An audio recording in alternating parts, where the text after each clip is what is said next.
Hello friends. Good morning. Welcome to our channel, Clinosol Research. Please do subscribe and comment below.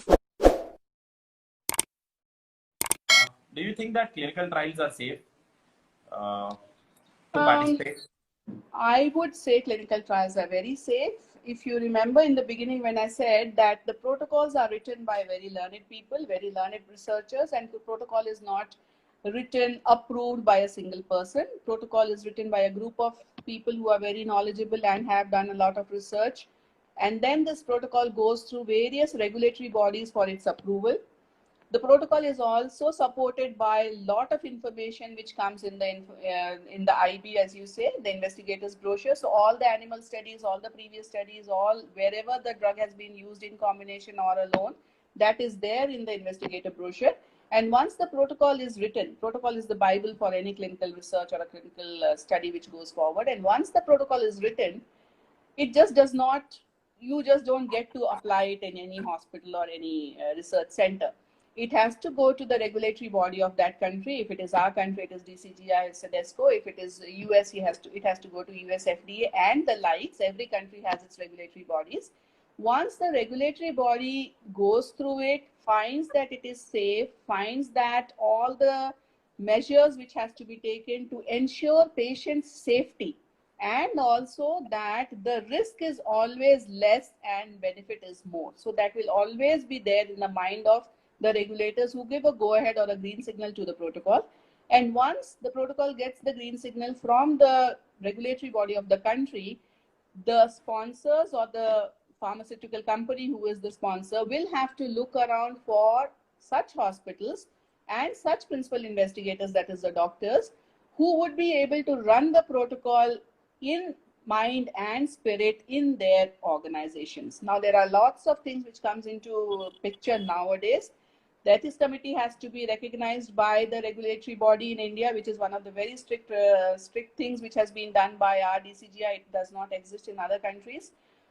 The principal investigator has to have a super specialization in the particular protocol, the disease therapy specialization that we are looking at.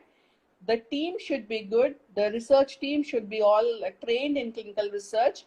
And also after the regulatory authority gives the approval for the protocol, the ethics committee, which is a registered ethics committee, as I said, with the CDSCO, has to take it up in their meeting.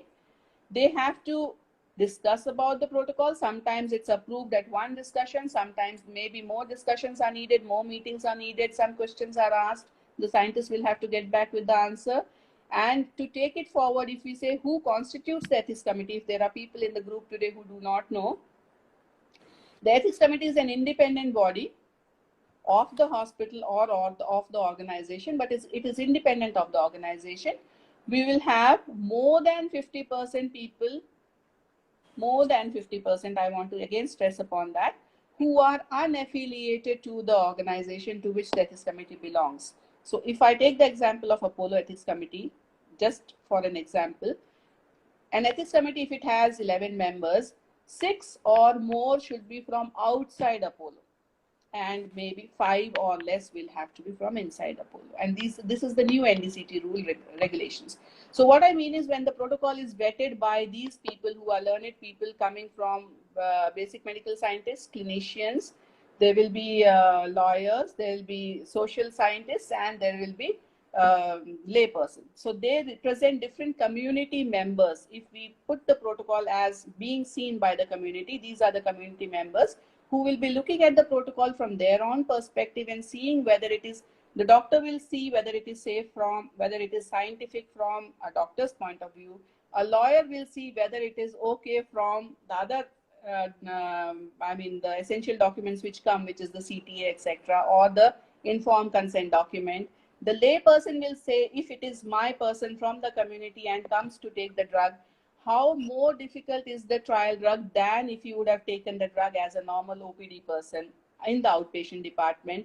So all these people take a look at the protocol and then approve the protocol only if they find that the protocol is safe for the community to allow the drug into the hospital for clinical research.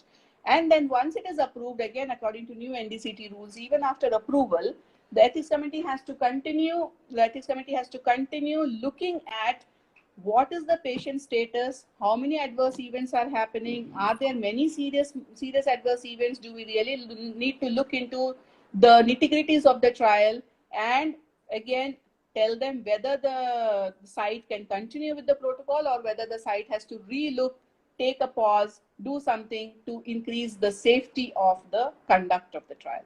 In our upcoming videos, we will be covering more important aspects of clinical research. Stay tuned and to get updates on our future videos. Please do like, comment and subscribe to our channel.